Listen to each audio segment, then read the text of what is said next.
नमस्कार, आप देख रहे हैं सिटीजन जर्नलिस्ट और मैं हूं ऋषि। हमारी नदियां बेहद प्रदूषित हैं और इनकी साफ सफाई के नाम पर करोड़ों रुपए हर साल खर्चे जा रहे हैं। गंगा और यमुना का हाल भी बुरा है। मेरे पीछे यहां जो यमुना है दिल्ली में, इसका हाल आप देख सकते हैं। ये एक गंदे नाले से ज्यादा कुछ नहीं रह गई है। मगर यही हाल देश की दूसरी नदियों का भी है। मध्य प्रदेश में एक नदी बहती है जिसका नाम है शिप्रा।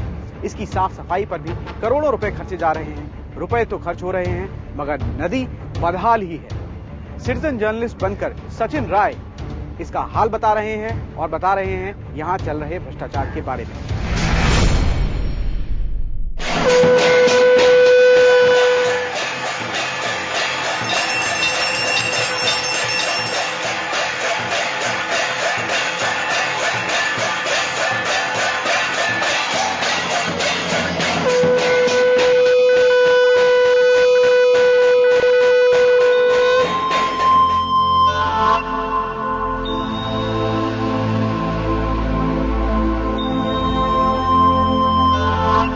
ये शिप्रा नदी है। शिप्रा मतलब मोक्षदायिनी, पवित्रता, शुद्धता। मगर विडंबना देखिए, ये नदी मात्र नाला बनकर रह गई है। इसका पानी इस्तेमाल तो दूर, छूने लायक भी नहीं बचा है।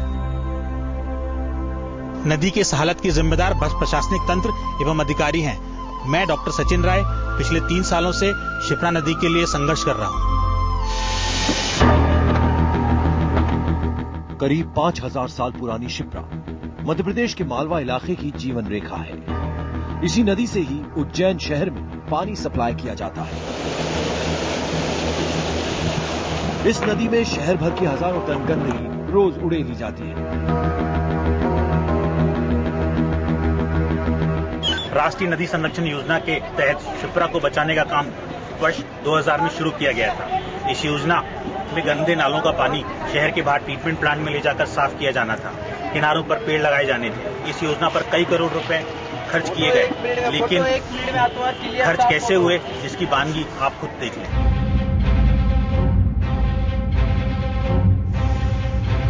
राष्ट्रीय नदी संरक्षण परियोजना के अंतर्गत ये कई एकड़ों में फैली जमीन है जहां पर कई लाख पेड़ लगाए जाने थे। मगर यहाँ की स्थिति आप देख सकते हैं। लाखों रुपया खर्च हुआ मगर आज पेड़ों का नामो निशान तक नहीं। राष्ट्रीय नदी संरक्षण योजना के तहत शमशान घाटों को बेहतर बनाना था, पर इसकी क्या हालत ये आप खुद ही देख सकते हैं। यहाँ अव्यवस्थाओं का अंबार है। शवगृह है यहाँ पर, जो इसमें हमेशा वेटिंग लगी रहती है या वो खराब रहता है। कम से कम यहाँ पे 5 से 7 विद्युत शवगृह होने चाहिए। सेम यही हालत धोबी घाट की भी है। धोबी घाट में केमिकल हुआ पानी, कास्टिक सोडा मिला हुआ पानी सीधे नदी में मिल रहा है एवं नील मिला हुआ पानी सीधे नदी में मिल रहा है।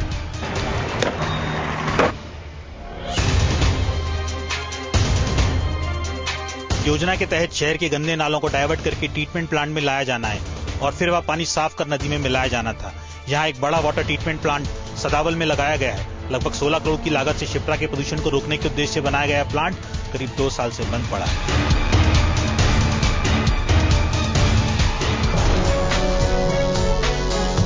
शिप्रा को बचाने के लिए प्रशासन के पास करोड़ों रुपए के प्रोजेक्ट तो हैं, लेकिन प्रदूषण की रोकथाम नहीं हो पा रही है।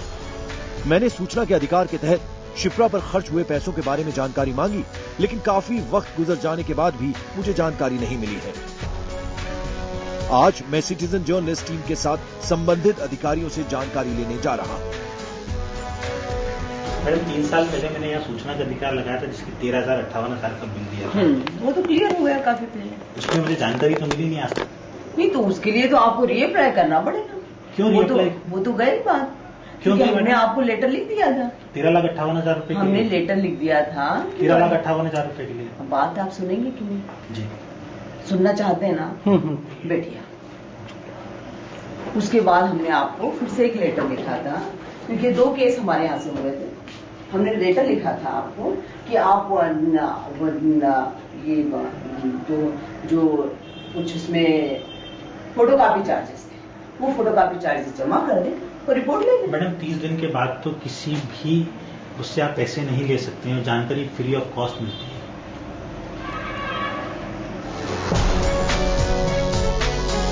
अधिकारियों का रवैया टालमटोल का है। मुझे इनसे ज्यादा उम्मीद नहीं, लेकिन मैं निराश नहीं हूं।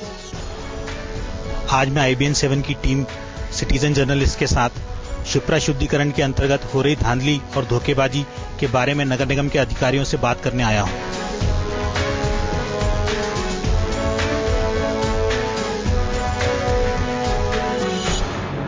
हमारी वृहद स्तर पर योजना और कार्य योजना बन रही है। JNU RM के तहत भी है, नगर निगम से भी करेंगे। सीवेज सिस्टम का भी हमारे यहाँ काफी बड़ा प्रोजेक्ट बन रहा है। 2004 के सिंहस्थ में भी इसी तरह से तकनीकी कंसल्टेंट्स अच्छे कंसल्टेंट थे, अच्छी परियोजना बनी, मगर आज प्लांट तो बंद पड़ा। इतिहास के बारे में मुझे कुछ ज्यादा पता नहीं। जितना प्रदूषण हो रहा है, सारी अव्यवस्था है, वहां पे जिम्मेदार किसे हुआ है? प्रदूषण करने वाला जिम्मेदार है।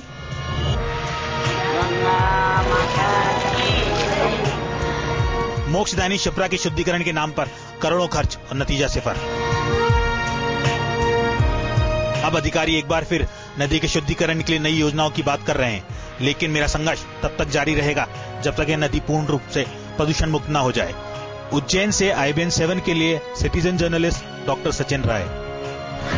कुछ समय पहले सिटीजन जर्नलिस्ट पर हमने आपको मुजफ्फरनगर की रहने वाली रचना सिंघल के संघर्ष के बारे में बताया था।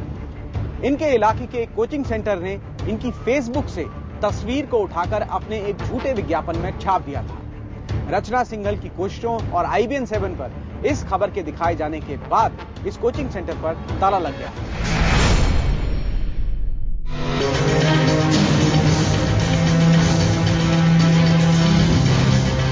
चाणक्य इंस्टीट्यूट के दरवाजे आज बंद हैं, क्योंकि इसकी पोल खुल चुकी है। अब तक फर्जी विज्ञापन के जरिए अपना कारोबार चलाकर लोगों को धोखा देते रहे, लेकिन जब एक सिटीजन जर्नलिस्ट ने मुहिम छेड़ी तो सच सामने आना ही था। मैं हूं रचना सिंघल। कुछ दिनों पहले मैं सिटीजन जर्नलिस्ट बनी थी। मैंने अपनी रिपोर्ट में दिखाया था कि कैसे एक कोचिंग संस्थान चाणक्य इंस्टीट्यूट ने मेरी और मेरी नंद की फोटो बिना हमारी इजाजत के फेसबुक से उठाकर उसका झूठे विज्ञापन के रूप में इस्तेमाल किया था। दरअसल चाणक्य इंस्टीट्यूट ने अपनी कोचिंग के प्रमोशन के लिए शहर में होर्डिंग लगवाए थे। विज्ञापन में कई लड़के लड़कियों की तस्वीरें थीं, जिन्हें उन्होंने कोचिंग के छात्र छात्राएं बताया था, कई इम्तिहानों के टॉपर बताया था। इस विज्ञापन में मुझे और मेरी ननद को 2011 के CSAT इम्तिहान का टॉपर दिखाया गया था। ये न सिर्फ मेरे साथ धोखा है, बल्कि उन छात्र छात्राओं के साथ भी विश्वासघात है, जिन्होंने झूठे विज्ञापन को देखकर दाखिला लिया होगा। जब मैंने कोचिंग मालिक से मिलने की कोशिश की तो हमारे साथ बदसलूकी हुई। तब मैंने सिटीजन जर्नलिस्ट टीम का सहारा लिया और पुलिस में शिकायत दर्ज कराई। इस बीच उन्होंने मुझे फोन किया और समझौते का प्रस्ताव रखा, लेकिन मैं अपनी रिपोर्ट पुलिस में से वापस जब तक नहीं लूंगी, जब तक वो अखबार में इश्तेहार देकर अपनी गलती को नहीं मान लेते। हालांकि अब कोचिंग मालिक अपनी गलती स्वीकार करते हैं। हम चाहते हैं कि जिसके साथ भी जिसके फोटो वो लगे हैं फेसबुक से, उनसे हम अक्षमा प्रार्थी हैं और माफी चाहते हैं, और भविष्य में इस तरह का कभी नहीं होगा। मेरी लड़ाई में कोचिंग मालिक का ये बयान मेरे संघर्ष की जीत है। फिर भी उन्हें समाचार पत्र के जरिए अपनी गलती स्वीकारनी होगी। मैं सिटीजन जर्नलिस्ट रचना सिंघल, मुजफ्फरनगर। रचना के साथ जो कुछ हुआ वो साइबर क्राइम है।